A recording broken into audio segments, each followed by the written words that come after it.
बिना बिजली का गांव। बंसीपुर नाम का एक गांव था जहां साल भर से मौसम के खराब होने के कारण बिजली नहीं आती थी। बंसीपुर गांव कभी उजाले के नाम से जाना जाता था, पर आज उस गांव में चारों तरफ अंधेरा छाया हुआ था। ऐसे मानो जैसे सभी लोग बरसों पुराने बिना बिजली के जमाने में जी रहे थे। ऐसे ही एक दिन गांव की सारी औरतें कुएं पर से पानी लाकर अपनी सारी जरूरत को पूरा करती थी। ऐसे ही एक दिन आहा, थक गई रे, मैं तो साल भर से इस कुएं से पानी खींचते हुए परेशान हो गई। अब ना खींचता मुझसे इस कुएं से पानी, मेरे तो कमर में दर्द रहने लगा। अब दर्द हो या कुछ भी हो बहन, घर के काम तो सारे करने ही पड़ेंगे। ये भी कुआं है जिसको एक साल पहले कोई देखता तक नहीं था, और आज देख लो इस कुएं की कितनी अहमियत है। सही कह रही हूँ बहन, जब से गांव की बिजली गई है इस कुएं ने अपनी अहमियत बता दी है, और बिजली न आने से सारी बिजली से चलने वाली चीज बंद पड़ी है। बस काम में आ रहा है तो बस ये कुआं। काश उस दिन गांव में वो तेज तूफान और आंधी ना आई होती जिस वजह से तार टूटकर बिजली का ट्रांसफार्मर ना पुकता, तो आज हमारे गांव में भी बिजली होती। ऐसे सब मिलकर अपने बिना बिजली वाले गांव की दुख दर्द पीड़ा एक दूसरे को सुनाने लगती हैं, और कुछ देर बाद सब अपने घर चली जाती हैं। एक दिन नंदिनी कुएं से पानी लाकर घर पर कपड़े धो रही थी, तभी खुद से कहती है, हे भगवान, इस गर्मी में तो पूरे शरीर का पानी ही निचोड़ जाता है। पहले कुएं से पानी खींच कर लाओ और फिर हाथ से कपड़े धो। क्या फायदा दहेज में वॉशिंग मशीन मिलने का, इसको तो अब मैं बेच ही दूंगी। ऐसे ही एक दिन अंजना गर्मी में हाथ के पंखे से हवा कर रही थी, तभी अंजना अपनी सास से कहती है, आहा, गर्मी, किस काम का एसी जब देखो बंद पड़ा रहता है। इसे उतरवा कर बिकवा देना बहू, बिना बिजली के गांव में इस एसी का कोई मोल नहीं है। ऐसे ही एक दिन शाम होते ही सारे गांव में गुप्त अंधेरा छा गया था, और गांव के सभी आदमी शाम को दिन ढलने से पहले ही काम पर से अपने अपने घर वापस से आ जाते हैं, क्योंकि पूरे गांव में लाइट न होने की वजह से पूरे गांव में घुप अंधेरा हो जाता है, जिससे पास खड़ा इंसान भी नहीं दिखता था। तभी रात को सुनील अपनी पत्नी से कहता है, माला, अब अंधेरा काफी हो गया और पास के सभी लोगों के भी दरवाजे बंद हो गए। तुम भी घर का दरवाजा लगा दो, मैं ऊपर छत पर बिस्तर कर लेता हूँ। अंधेरा होते ही सभी गांव के लोग अपने अपने घर के दरवाजे लगा लेते थे, और माला भी अपने घर का दरवाजा लगाकर मोमबत्ती के उजाले में छत पर चली जाती है, फिर बिस्तर पर जाकर लेट जाती है। जैसे ही माला की आंख लगती है तभी माला को अपने घर के दरवाजे के बजने की आवाज आती है। उसी वक्त माला अपने पति सुनील को जगाकर कहती है, अजीब, इतनी रात को हमारे घर पर कौन आया होगा? मैं देख कर आता हूँ। इतने में पड़ोस में छत पर लेटा हुआ एक आदमी कहता है, अरे अरे सुनील भैया, रात को इस वक्त दरवाजा बिल्कुल मत खोलना, ये कोई डाकू या चोर होगा। रात को अब हमारे गांव में चोर लुटेरे भी आने लगे हैं। पड़ोसी की बात सुनकर सुनील दरवाजा खोलने के लिए नहीं जाता है। अब गांव में बिजली न होने के कारण रात के अंधेरे में 4 लुटेरों की भी आने की दहशत लोगों में फैल गई। फिर सारी रात सभी लोगों की चोर डाकू की दहशत में गुजरी। फिर एक दिन दोपहर को गांव के सारी औरतें पेड़ के नीचे बैठकर आपस में वार्तालाप कर रही थी। तभी अंजना की सास कहती है, मुझे नहीं लगता बहन अब कभी हम लोगों को बिजली नसीब होगी। धीरे धीरे आज 2 साल होने को जा रहे हैं लाइट आने की उम्मीद में, पर मुझे नहीं लगता अब कभी लाइट आएगी हमारे गांव में। अरे माँ जी, लाइट से याद आया, मैंने स्कूल में सोलर सिस्टम के बारे में पढ़ा था, उसे हम बिजली की तरह इस्तेमाल कर सकते हैं। कैसे बहू? माँ जी, ये सोलर एनर्जी यानी कि सूर्य की ऊर्जा, इसका इस्तेमाल करने से हमारे आसपास का एनवायरनमेंट अच्छा होता है, जिससे पर्यावरण को भी कोई हानि नहीं होती है। इससे हम अपनी लाइट की जरूरतों को भी पूरा कर सकते हैं। अगर कोई ऐसी चीज है जिससे हम अपने घर में लाइट की सुविधा कर सकते हैं, तो तुमने हमें पहले क्यों नहीं बताया अंजना? कैसे आएगी ये सोलर एनर्जी हमारे गाँव में? इसके लिए हम सबको अपने अपने घर की छत के ऊपर सोलर प्लांट लगवाना होगा, जो सूरज की किरणों से चार्ज होगा, और उससे हमें एनर्जी मिलेगी। ये थोड़ा महंगा जरूर होता है, पर हालातों को देखते हुए बस अब यही नजर आ रहा है। गांव की सभी औरतें सोलर पैनल लगवाने के लिए तैयार हो गई, और अगले दिन ही गांव की सभी औरतों ने अपनी अपनी छत पर सोलर पैनल लगवा लिए, जिससे गांव के कुछ घरों में बिजली आ जाती है। तभी नंदिनी अपनी सास से कहती है, माँ जी देखो, टंकी में 2 साल बाद पानी आया है। ये तो तुम सही कह रही हो बहू, पर ये सोलर पैनल हमको महंगा पड़ा है। गांव में अभी आधे से ज्यादा घर हैं जिनमें अभी लाइट नहीं थी, क्योंकि वो लोग इस सोलर पैनल का खर्चा नहीं उठा पाएंगे। ये तो आप सही कह रही हो माँ, हमारे घर तो रोशन हो गए, पर अब भी ऐसे घर हैं जो बिना रोशनी के पड़े हैं। नंदिनी और उसकी सास ऐसे ही बिना रोशनी के घर की बात सुनकर उदास हो जाती है, और वहीं दूसरी तरफ कमला की लड़की पिंकी कहती है, माँ हमारे गांव में बिजली आ गई है, देखो नंदिनी आंटी के घर में लाइट चल रही है। नहीं बेटी, बिजली नहीं है, नंदिनी आंटी ने सोलर पैनल लगवाए है। तो हम भी पापा से बोलकर सोलर पैनल लगवा लेते हैं। नहीं बेटी, हमारे पास इतने पैसे नहीं है जो हम सोलर पैनल लगवा सके। ऐसे ही गांव के किसी घर में लाइट आ रही थी तो किसी घर में नहीं थी। यही सिलसिला जारी रहा और एक दिन फिर से गांव की सभी औरतें उस पेड़ के नीचे बैठी थीं और आपस में बातें कर रही थीं।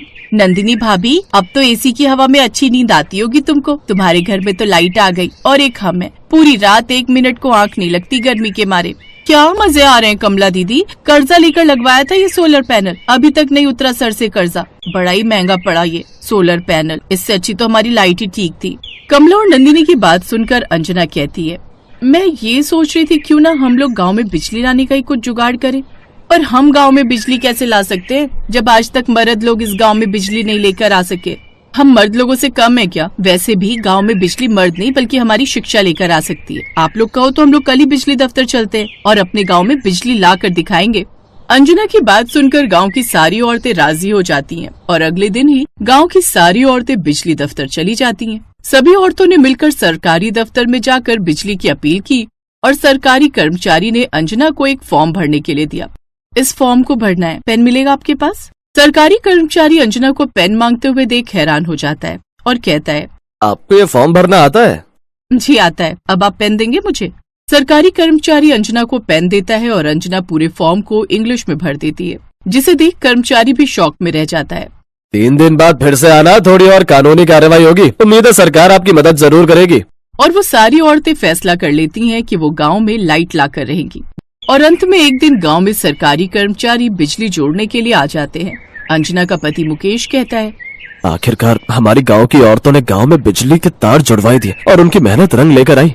सभी लोग गांव में 2 साल बाद बिजली आने के इंतजार में खुश हो रहे थे और थोड़ी देर बाद बिजली के तार जुड़ जाते हैं और गांव के सभी घर और सड़कें उजागर हो जाती हैं। ये लाइट आ गई। सभी बच्चे लाइट आने की खुशी में बाहर सड़क पर रोशनी में नाचने लगे। पूरे 2 साल बाद बंसीपुर गांव में लाइट आई थी। अब घर में पड़ी सूखी टंकियों में भी पानी आना शुरू हो जाता है और गांव के सभी लोग रात को सड़कों पर खड़े होकर लाइट का आनंद ले रहे थे।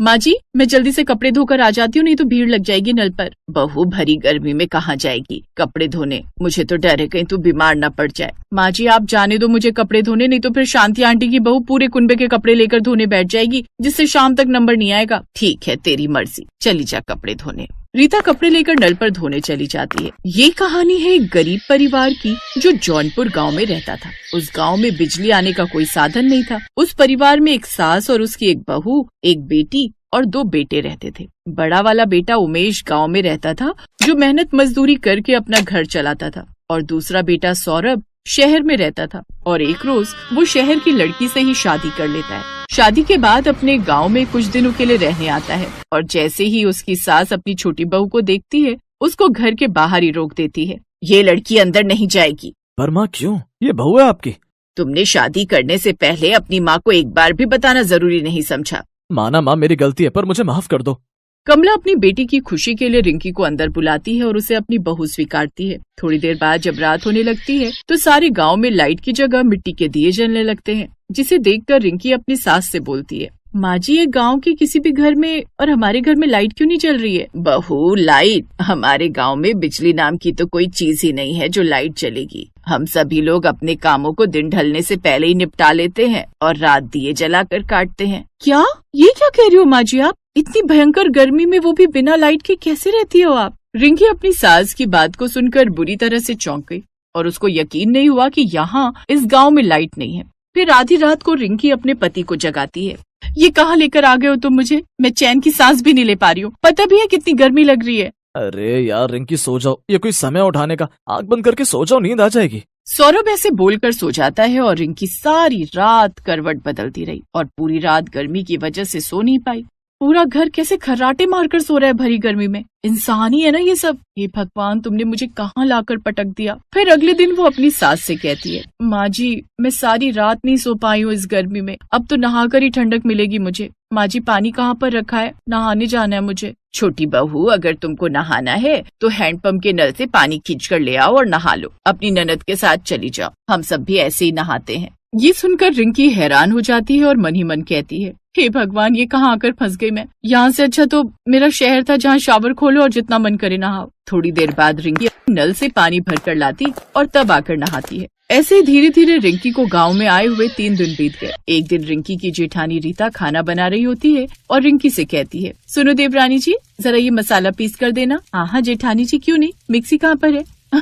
अरे देवरानी जी, आप भी कैसी बात करती हैं? हम लोग तो सिलबट्टे पर मसाला पीसते हैं। ये क्या होता है जेठानी जी? ये बिना लाइट के चलने वाला जुगाड़ है देवरानी जी। इस सिलबट्टे पर पिसे मसाले की सब्जी भी एकदम दमदार बनती है। जब रिंकी रीता को मसाले पीसते हुए देखती है कि क्या आफत है, पत्थरों से मसाले पीसते हैं यहाँ के लोग, छी, अभी तो पता नहीं क्या क्या देखने को मिलेगा। एक रात रिंकी के पेट में अचानक दर्द हुआ जिससे उसे पोटी आने लगी, लेकिन घर में रात को पानी भी खत्म हो गया था और नल भी दूर था। माँ जी, मेरे पेट पे बहुत तेज दर्द हो रहा है और पानी भी नहीं है घर में। माँ जी कुछ करो जल्दी से। क्या माँ जी कर रही है? किसने बोला था रात को इतना ज्यादा खाने के लिए? माँ जी जल्दी करिए, निकल जाएगी नहीं तो। यहीं निकल जाएगी तो एक काम कर, यहीं कर दे, और नहीं तो मेरे सर पर कर दे। ना जाने किस आफत की पुड़िया को लेकर आए है हमारी छाती पर मूंग दलने। अरे सबर कर, पानी का इंतजाम कर रही हूँ। तभी रीता पड़ोस से पानी की बाल्टी लेकर जाती है और तब इसके बाद रिंकी पॉटी करके आती है। लेकिन इन सब से रिंकी अब काफी परेशान हो गई थी और वो अब अगले ही दिन अपना बैग पैक करने लगती है। सौरभ जी, इस गांव में बिजली न होने के कितने नुकसान है। बिजली के कारण घर में मोटर नहीं लग सकती, जिस कारण पानी लाने के लिए भी हमें बाहर हैंडपंप से पानी भरना पड़ता है। कल रात को मेरे साथ इमरजेंसी हो गई। अगर मान लो मेरी जगह कोई और बच्चा या बूढ़ा होता तो उसे भी यही सब परेशानियां झेलनी पड़ती। नहीं, मैंने तो बस अब तय कर लिया कि अब मैं इस घर में और नहीं रहूंगी। मैं जा रही हूँ यहाँ से। अब चलिए आप भी यहाँ से बहुत रह लिया, हम इस गाँव के ससुराल में जहाँ बिजली का नामो निशान नहीं है। एक एक दिन मेरा किश्तों में कट रहा है। यहाँ गर्मी के मारे जान निकल रही है, ना लाइट है, ना पानी है, ना एसी है। एसी तो बहुत दूर, एक पंखा तक नहीं है। कल दिन निकलते ही हम शहर चलेंगे।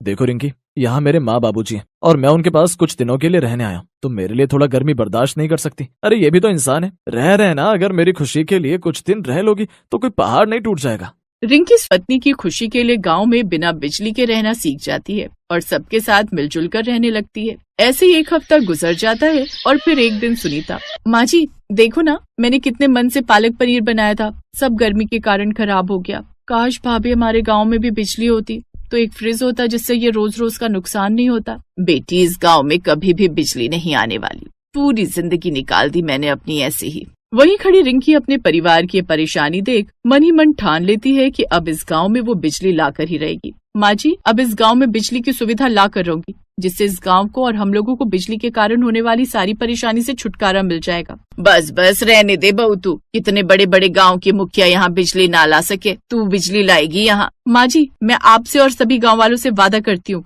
कि मैं इस गांव में बिजली ला कर रहूंगी। अब रिंकी बिजली विभाग के ऑफिस जाती है और इस बारे में इंक्वायरी करने लगती है। कितने समय से जौनपुर गांव में बिजली नहीं है, लोग यहाँ परेशान पड़े हुए, आखिर प्रशासन कर क्या रहा है? ए मैडम, प्रशासन जो मर्जी करे तो मैं इससे कहा, हमारी मर्जी नहीं देते उस गांव में बिजली, बोले क्या कर लोगी?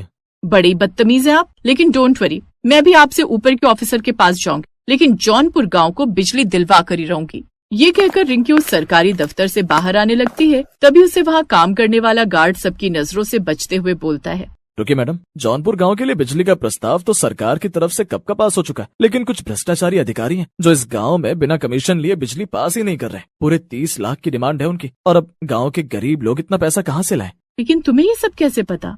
क्योंकि मैं भी उसी गांव में रहता था, लेकिन बिजली न होने के कारण मेरे छोटे छोटे पोता पोती को काफी दिक्कत होने लगी थी, जिस कारण मुझे मजबूरी में वो गांव छोड़ना पड़ा। और यहाँ नौकरी करते हुए मुझे पता चला कि गांव तक बिजली न पहुंचने का असली कारण भ्रष्टाचारी लोग हैं। ओह, तो ये बात है। इसका मतलब भ्रष्टाचारी लोग जौनपुर गांव और बिजली के बीच रोड़ा बने हुए हैं। लेकिन अब मुझे उस रोड़े को बीच से हटाना ही होगा। आपको मेरा एक काम करना होगा। क्या आप मुझे उस अधिकारी से मिलवा सकते हैं? हाँ बिटिया, अपने गाँव की भलाई के लिए मैं कुछ भी करूँगा। रामदीन यानी कि वो गार्ड रिंकी को उस अधिकारी से मिलवा देता है। ओ, तो आप कानपुर गांव को बिजली दिलवाना चाहती हैं? ठीक है, मिल जाएगी, लेकिन इसके लिए आपको पूरे 30 लाख रुपए देने होंगे। बोलो, दे पाओगे इतनी कीमत? लेकिन ये तो साफ साफ तुम घूस मांग रहे हो। एक सरकारी अधिकारी को ये सब शोभा नहीं देता। ए ज्ञान की देवी, हमें तेरा ज्ञान नहीं सुनना। अगर देना ही चाहती है तो रिश्वत दो हमें, वो भी पूरे 30 लाख रुपए। रिंकी ने उसकी ये सब बातें अपने फोन में रिकॉर्ड कर ली थी। अब वो सीधा पुलिस के पास जाती है और उसे जेल में डलवा देती है। अब ये बात मीडिया में आग की तरह फैल जाती है, जिसके बाद जौनपुर में जल्दी से सरकार की तरफ से बिजली पहुंचा दी जाती है। रिंकी ने जैसा बोला था वैसा ही कर दिखाया। उसकी शिक्षा और ज्ञानता के कारण अब उस दिन से पूरे जौनपुर गांव में बिजली आ जाती है। Best buddies hello friends, Thanks for watching this video. अगर आपको ये वीडियो पसंद आया है तो प्लीज लाइक, सब्सक्राइब, कमेंट्स करें इस वीडियो पर और हाँ, शेयर करना भी ना भूलें। और भी मजेदार वीडियो देखने के लिए नीचे दिए गए बेल आइकॉन को दबाएं। देखते रहिए बेस्ट बडीज।